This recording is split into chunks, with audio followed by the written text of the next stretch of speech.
क्रांती news, आवाज सर्वसामान्यांचा। सुरगाणा सापुतारा घाट ठरतोय मृत्यूचा सापळा।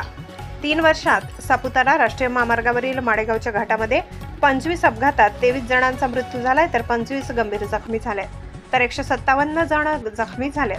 डांग जिल्ह्यातील सापुतारा हे पर्यटन स्थळ असून येथे वर्षभर पर्यटकांची गर्दी असते। याशिवाय गुजरात महाराष्ट्रातून दूध, भाजीपाला, मालवाहतूक वाहनांची वर्दळ या राष्ट्रीय महामार्गावरून होत असल्याने अवजड वाहनांची मोठी वर्दळ असते। संपूर्ण घाट रस्ता निमुळता आणि तीव्र वळणाचा असल्यामुळे येथे नेहमी अपघाताची मालिका सुरूच असते।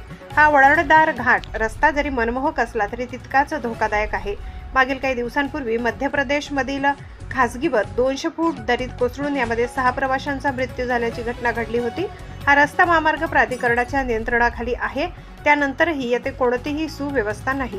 संरक्षण कठडे असले तरी ते खूपच कमकुवत आहेत।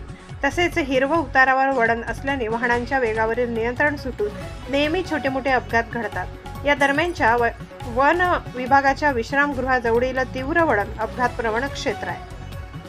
केंद्र सरकारने हा भाग ब्लॅक झोन घोषित केला असून विशेष अनुदान देण्यात येते, परंतु अपघातप्रवण क्षेत्रात असलेल्या रस्त्याचे रुंदीकरण करण्याची गरज आहे। तीव्र वळणे काढून टाकल्याची तसदीही घेतली गेली नाही। हा टर्न 90 अंशाचा असल्याने नवीन वाहन चालकांना माहिती नसल्याने अपघात होत आहे। दरी जवळील संरक्षक भिंतीची उंची कमी आहे, ती पर्यटकांसाठी धोक्याची ठरत आहे। महाराष्ट्र क्रांती न्यूज साठी प्रतिनिधी लक्ष्मण बागुल, बोरगाव, सुरगाणा। अशाच नवनवीन बातम्या पाहण्यासाठी आमच्या महाराष्ट्र क्रांती न्यूज या YouTube चॅनलला लाईक करा, सबस्क्राईब करा आणि बेल आयकॉनला प्रेस करा।